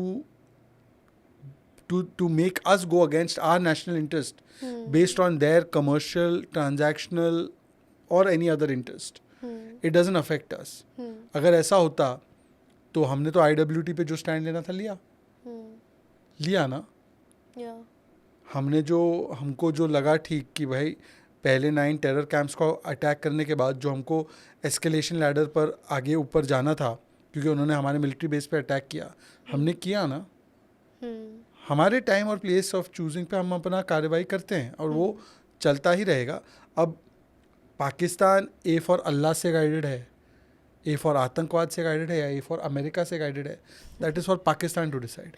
ये मेरा कोई मतलब ही नहीं है उसमें. और ट्रंप किससे गाइडेड है या ट्रंप किन चीज़ों को प्राथमिकता देते हैं वो उनका विषय. उनके देश में चलती रहती है चर्चा. हाँ. अब उन्होंने कतार से भी कुछ प्लेन लिया एज अ गिफ्ट. अच्छा. तो वो अमेरिकन उस पर बोलेंगे, मैं क्यों उस पर बोलूँ. वो अमेरिकन जाने, अमेरिकन बताएंगे कि अगर वो अपने फैमिली का कोई बिटकॉइन डील हो रहा है, नहीं हो रहा है, किससे हो रहा है, कैसे हो रहा है. बट अगर हम समझना चाहे जैसे but I don't know the truth about it. That is for them to answer. जैसे बहुत अलार्मिंग न्यूज़ जैसे अभी आई थी कि वो सीरियन इंटरिम प्रेसिडेंट जिनके ऊपर जो नॉन टेररिस्ट है, जिनके ऊपर $10 मिलियन की बाउंटी भी थी, उनके साथ वो हाथ मिला रहे हैं, फोटो ऑप कर रहे हैं. 2 जिहादी टेररिस्ट को उन्होंने अपने वाइट हाउस एडवाइजरी बोर्ड में रखा है. तो all of this is alarming. Actually they should not alarm us, it should alarm Americans. क्यों? क्योंकि यही अल-कायदा, यही आइसिस या यही Lashkar Taiba, it has spilled the blood of Americans. भाई हमने तो डैनियल पर्ल का हिसाब चुकता किया. अमेरिकन जर्नलिस्ट था जो एक आतंकी मारा गया. He was linked with the IC-814. जब हमने उसको मारा तो डैनियल पर्ल के फादर कितने खुश हुए, उसका परिवार कितना खुश हुआ. हमने तो अमेरिकन्स को जस्टिस दिलवाया. जब हमने मुरीदके का कैंप डिस्ट्रॉय किया जहाँ से 26/11 की प्लानिंग हुई जिसमें 6 अमेरिकन मारे गए, तो हमने तो अमेरिकन्स को जस्टिस दिलवाया. अब अमेरिकन सरकार को सोचना है कि क्या वो अपनी जनता के साथ जस्टिस करना चाहते हैं, जो भारत तो कर रहा है क्योंकि हमारे एक ग्लोबल कमिटमेंट अगेंस्ट टेरर है. तो we are not seeing it as Americans को जस्टिस दिलवाया.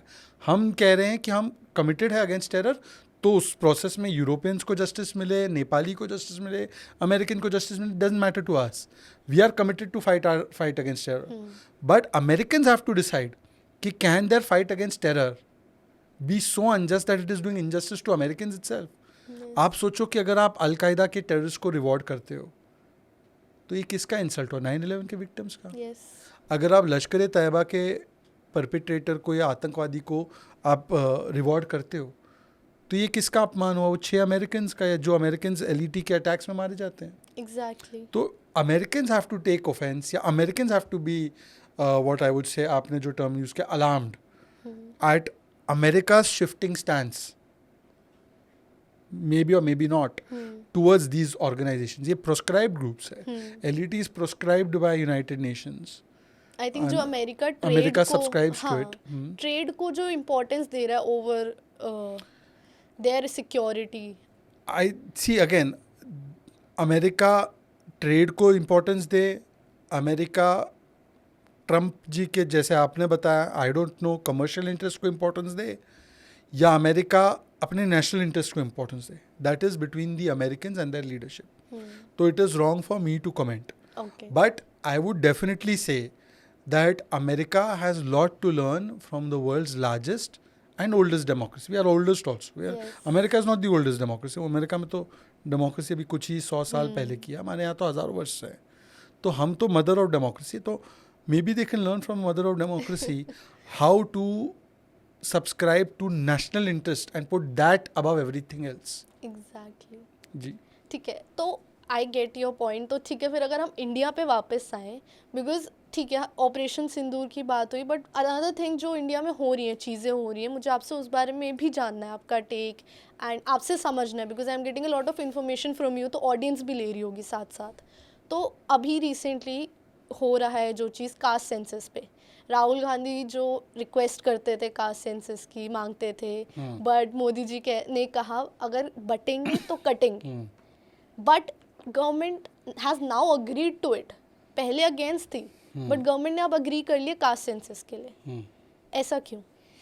देखिए, एक तो कास्ट सेंसस जो है, राहुल गांधी इसको अग्री करते थे. राहुल गांधी की ये मांग थी.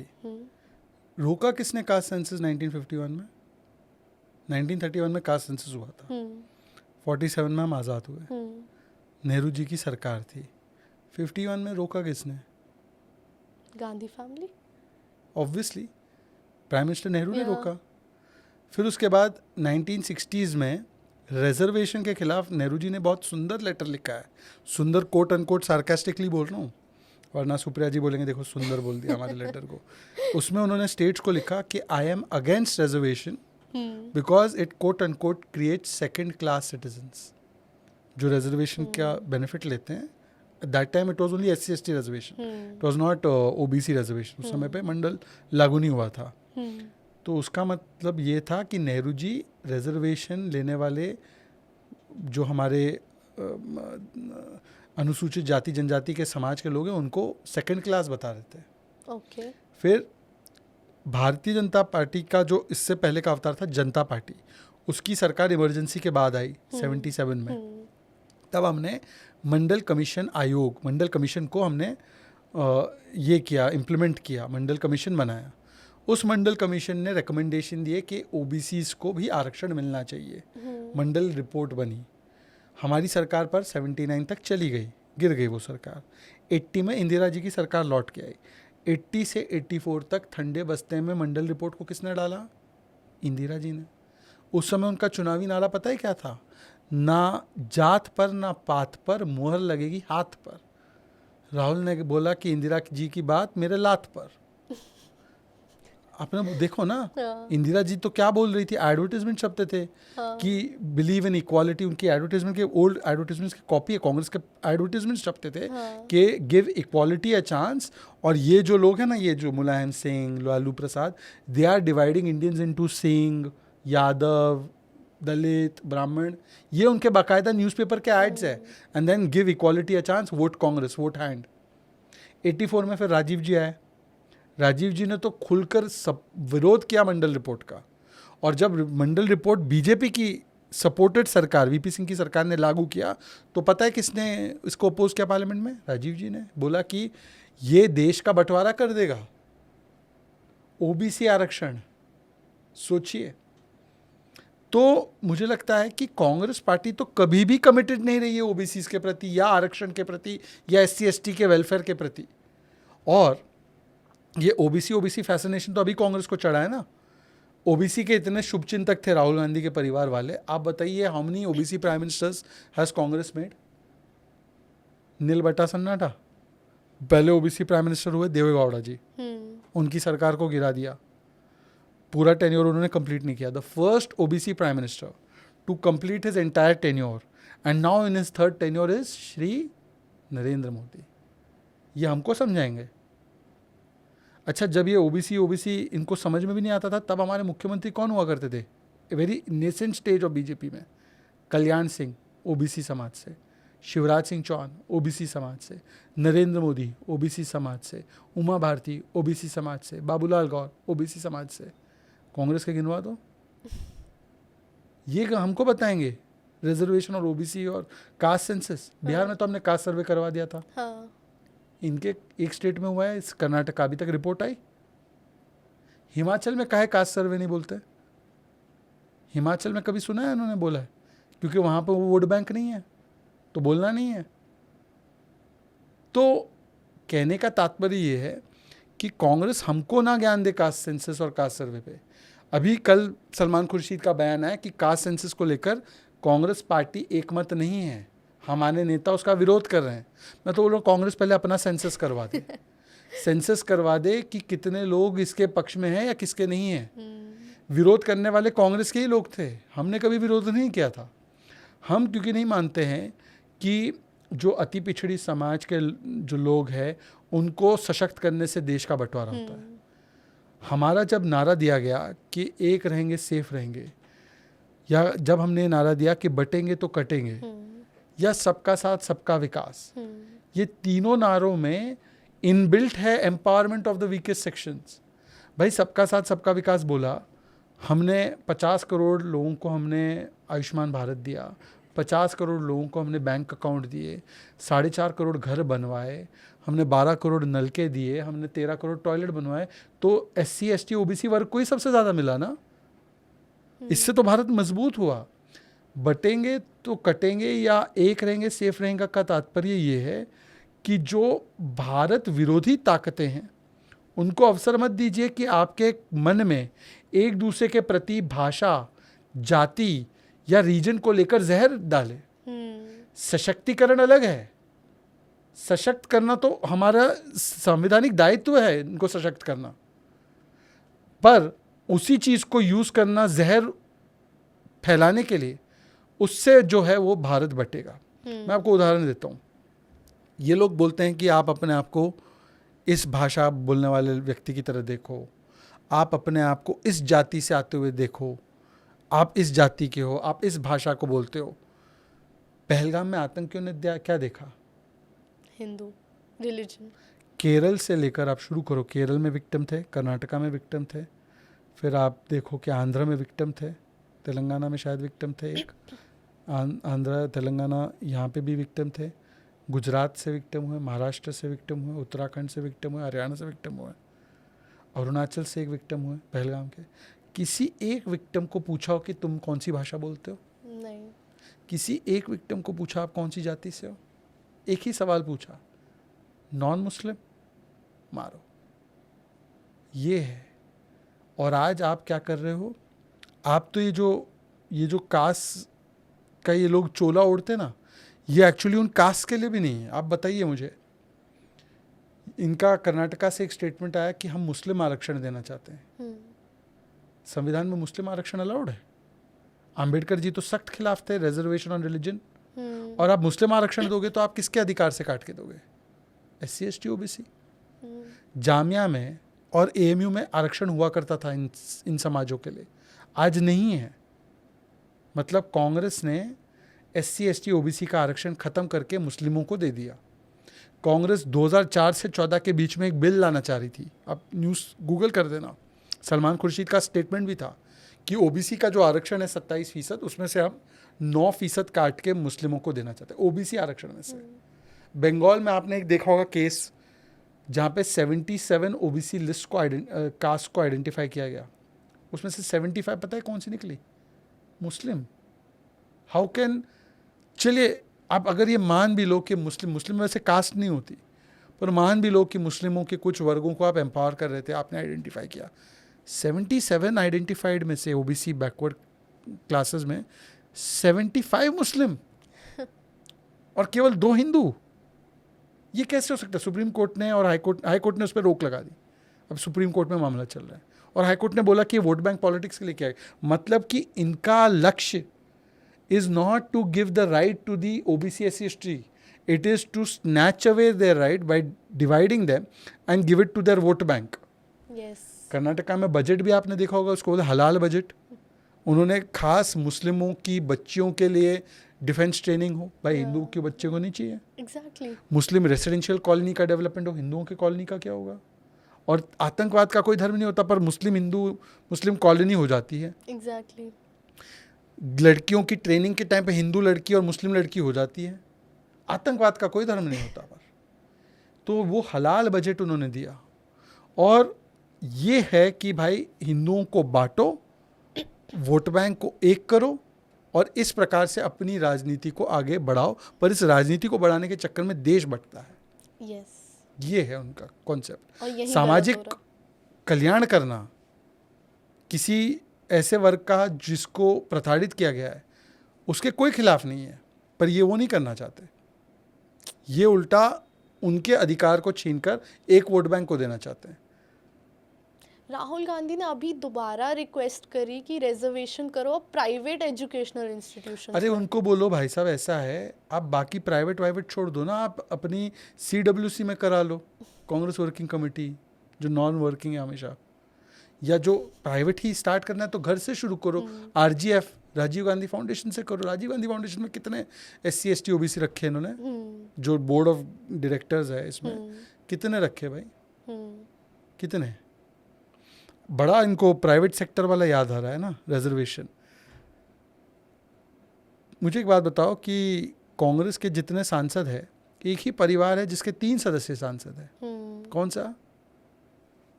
गांधी परिवार। पर आपका तो प्रिंसिपल है जितनी आबादी उतना हक। तो आप वायनाड की सीट में किसकी आबादी ज़्यादा है?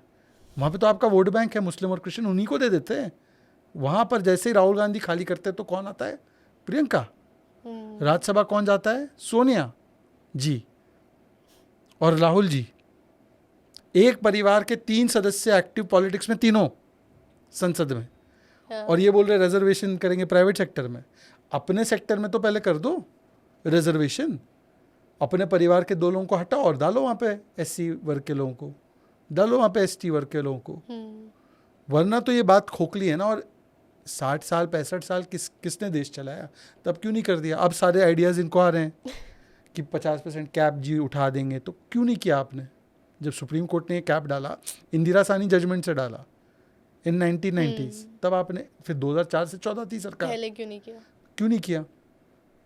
तो फिर आप पहले स्वीकारो कि राहुल गांधी की माता जी सोनिया जी गलत थी, मनमोहन सिंह जी गलत थे, इंदिरा जी गलत थी, नेहरू जी गलत थे, राजीव जी गलत थे, पहले वो मानो, फिर ये सब आइडियाज़ दो। तो ये सब जो है, ये इनका कोई कमिटमेंट नहीं है इसके प्रति। इनका केवल एक ऑब्जेक्टिव है कि कैसे कन्फ्यूजन पैदा करें, कमिटमेंट नहीं है। और जहाँ पे प्राइवेट सेक्टर की बात करें, जिस सरकारी सेक्टर में था SC ST OBC, जामिया और AMU का मैंने आपको उदाहरण दिया, वहाँ पे तो ख़त्म करके आपने मुस्लिमों को आरक्षण दे दिया। तो इसका मतलब कि यहाँ पर भी यही करेंगे आप, कैसे भरोसा किया जाए? Exactly. तो they are guided by the vote bank politics. So that was like a perfect episode, very beautiful, because आपने जो भी information दी है, it is backed by facts. You know years, you know the names of people, you know the events. तो लोगों को अगर ये information जा रही है, तो वो कोई interpretation नहीं है या बातें नहीं है, वो facts है. The best way to destroy incoming rhetorical drones is through the S-400 of facts. Ji. I think it was perfect, and that's what we need right now. People like you to come over and media में आए, सामने आए and information they and एक ऐसा narrative build करे which is logical, which actually happened and makes sense as well. Thank you so much for that. But हम सब ने आपको डिबेट्स में देखा है, पॉडकास्ट में देखा है, रील्स देखी है, हर चीज़ देखी है, बट मेरे को जो आपसे एक सबसे अच्छा कनेक्शन फील हुआ था when I used to watch is when I saw your Instagram bio. आपने अपने इंस्टा बायो में लिखा है that your religion is Islam, your culture is Hindu and your ideology is Indian. What do you mean by that? देखिए, लोग अक्सर सोचते हैं कि एक भारतीय का दूसरे भारतीय से कनेक्ट क्या है, तो कुछ लोग बोलते हैं कि हम सब एक संविधान के बंधन से बने हुए हैं. ये बात सही है कुछ हद तक, पर इस बंधन से और भी ज़्यादा मजबूत एक बंधन है भारतीयों के बीच, और वो है हमारी संस्कृति का बंधन, वो है हमारा सिविलाइजेशनल बॉन्ड. कॉन्स्टिट्यूशनल बॉन्ड तो है ही, इसमें कोई दो राय की बात नहीं है, पर कॉन्स्टिट्यूशनल बॉन्ड तो जब कॉन्स्टिट्यूशन पावर में है तब से है. सिविलाइजेशनल बॉन्ड तो हमेशा से रहा है, हज़ारों वर्ष से रहा है. और ये जो सिविलाइजेशनल बॉन्ड है, ये केवल क्योंकि मैंने अपना, एक तो धर्म एक ही है, सब धर्म एक ही है, सनातन धर्म है. मज़हब मतलब पूजा पद्धति अलग होती है. कोई नमाज पढ़ता है, कोई पूजा करता है, कोई और कुछ तरीके से करता है, ये पद्धतियाँ अलग है, पर सनातन धर्म ही एक धर्म है. और इसीलिए हम अपने पूजा पद्धति बदलने से हम अपने संस्कृति को नहीं बदलते, हम अपने सिविलाइजेशन को नहीं भूल सकते. एक बिल्डिंग को मैं बाहर से हरा पेंट लगा दूँ, उस बिल्डिंग की फाउंडेशन चेंज नहीं होती, कलर चेंज होता है. कलर आज हरा है, कल सैफरन हो जाएगा, परसों फिर से हरा हो सकता है. वो तो depends on the time and the situation, पर उसकी जो फाउंडेशन है वो सेम है. और ये आपको तब दिखता है जब इंडोनेशिया में लोग हैं तो मज़हब से मुसलमान, पर क्या उन्होंने अपनी संस्कृति और संस्कार को छोड़ा है? रामलीला आज भी चलती है, गरुड़ एयरलाइंस है, उनके नोट पे गणेश जी भी थे. अभी वो इंडोनेशिया के लीडरशिप आई थी यहाँ पे, तो उन्होंने स्टेटमेंट दिया कि माय DNA इज़ इंडियन. उन्होंने कहा है. तो कैसे आप अपनी इस विरासत को भुला सकते हैं? और केवल विरासत की बात नहीं है, आज आप किसी से भी पूछ लीजिए, मैं अक्सर ये एग्जांपल देता हूँ कि 2 प्रकार के सेट्स है एमुलेट करने के. एक सेट ऑफ वैल्यूज़ ये है जहाँ पर एक भाई दूसरे भाई का गला काट कर अपने बाप को थाली में पेश करता है, और दूसरा एक सेट है, एग्जाम्पल है, जहाँ पर एक भाई पे कोई संकट आता है तो दूसरा भाई उसके खड़ाऊ को रखकर अपने भाई की जो गैर मौजूदगी है उसमें भी अपने भाई से प्रेरणा लेता है. अब आप बताइए कि आप किसी मोहम्मद से पूछो या किसी मोहित से पूछो, वो दोनों बोलेंगे कि हमें अपने घर में पहले वाले संस्कार चाहिए, दूसरे वाले संस्कार चाहिए. तो मैं ये कहने का मतलब ये है कि अगर आप देखोगे तो ये मोहम्मद हो या मोहित हो, दोनों राम के संस्कार ही अपने घर में चाहते हैं। और ये राम के संस्कार जो है ये किसी एक मज़हब से जुड़े हुए नहीं है, ये हमारी संस्कृति का हिस्सा है। तो इसीलिए मुझे लगता है कि मैंने भी ये अपनी बायो में लिखा है कि just because my religion is Islam does not mean that my culture has changed.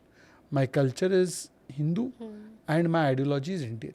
और मुझे लगता है यही चीज़ सबको स्वीकारनी है। पर अनफॉर्चुनेटली आजकल क्या हो रहा है कि लोग अपने मज़हब को पहले रखते हैं और अपने कल्चर को और अपने इंडियन होने को भी नकारते हैं। आजकल कुछ लोग, आप विरोध कर सकते हैं, किसी का भी विरोध करो, पर वो विरोध किस में तब्दील हो रहा है कि हम भारत माता की जय नहीं बोलेंगे, आप वंदे मातरम नहीं बोलेंगे।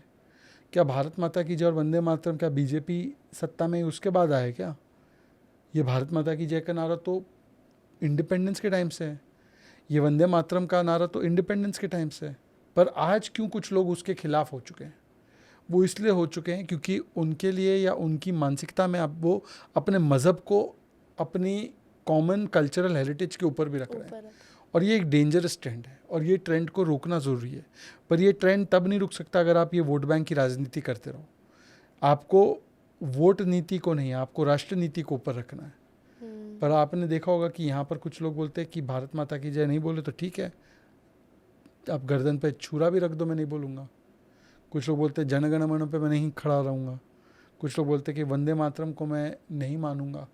तो ये दिखाता है कि ये जो इनटॉलरेंस है वो इनटॉलरेंस अब देश के प्रतीकों पर और अपने संस्कार और संस्कृति के प्रतीकों के प्रति भी आपको उसका विरोध दिखाई दे रहा है, जो कि एक डेंजरस ट्रेंड है। तो इसको रोकना ज़रूरी है।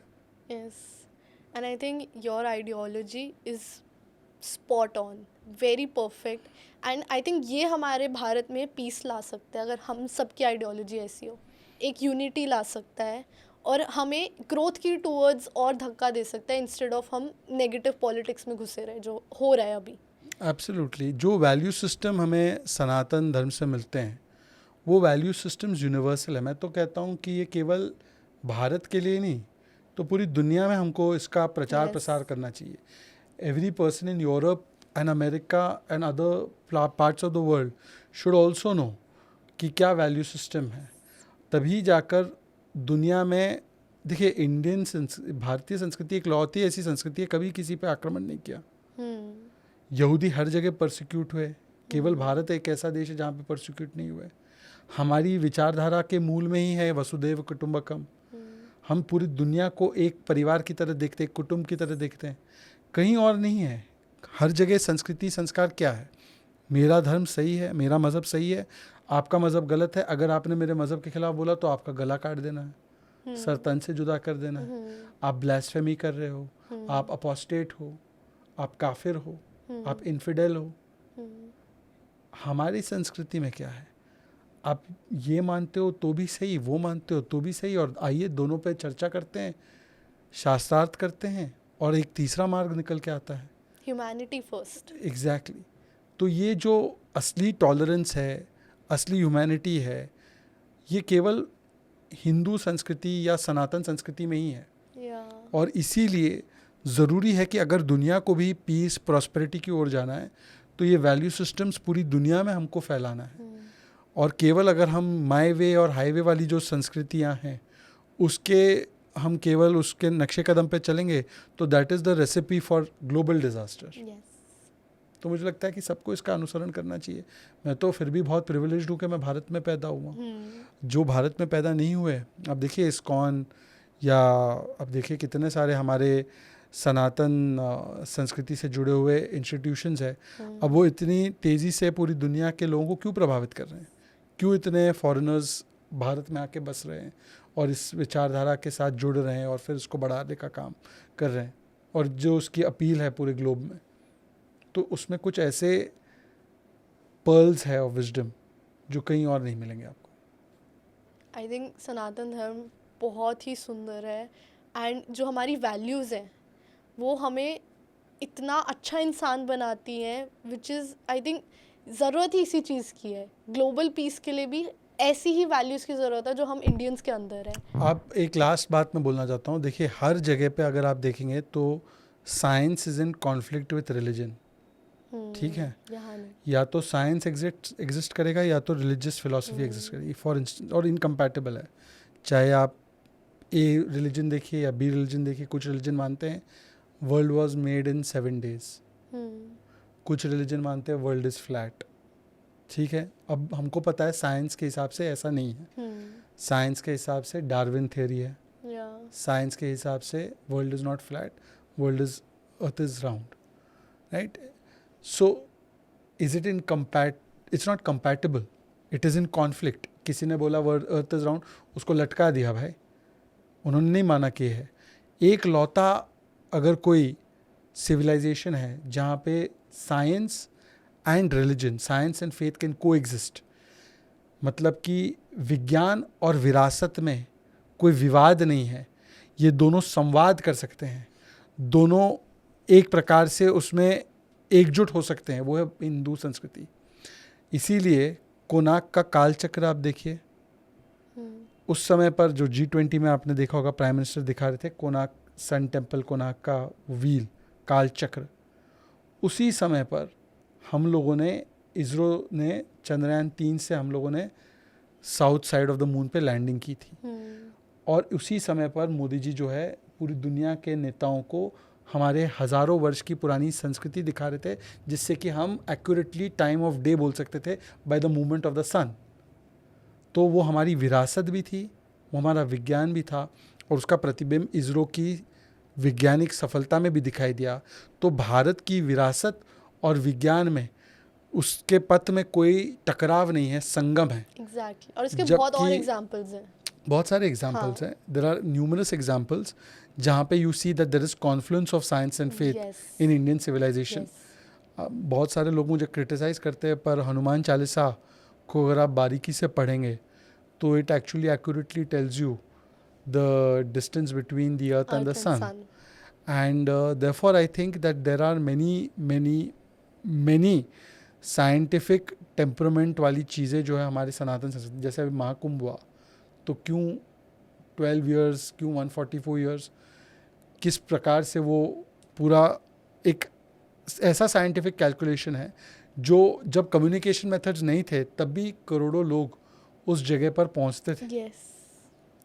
तो इसका मतलब it was a common scientific knowledge, इतना वाइड स्प्रेड था वो scientific knowledge, the movements of the planets. तो ये हमारे लिए हमारी संस्कृति का हिस्सा है, ये हमारे लिए कोई, science is not in opposition to our faith, और ये डिफरेंस है हमारे में और दूसरों में। Thank you so much, Shehzad. Thank you so much for this episode. Thank you so much. It was wonderful talking to you. It was wonderful talking to you and listening to you and having so much information from you. इस episode का crux है that nation first. It's always nation first and you have proved it. Thank you so much for this episode. मुझे बहुत मज़ा आया, बहुत कुछ सीखने को मिला, एंड आई होप हमारी ऑडियंस को भी मज़ा आया एपिसोड देख के। एंड तक जिन्होंने देखा है, thank you so much. Like करिए, कमेंट करिए, अपना ओपिनियन बताइए। इस एपिसोड को जितना शेयर कर सकते करें, क्योंकि इसमें बहुत कुछ है and you would also agree. तो चैनल को सब्सक्राइब करना मत भूलिएगा। दिस इज़ योर होस्ट खुशी केगुन। Thank you. रख दे तो कोई दिल विच गल्लां, रब दिया बंदिया तू सब जाने, अपने अंदर लेके तुरदा, क्यों फिक्रां विच पल तू गवावें, ले जा कुछ राज तेरे कट अपने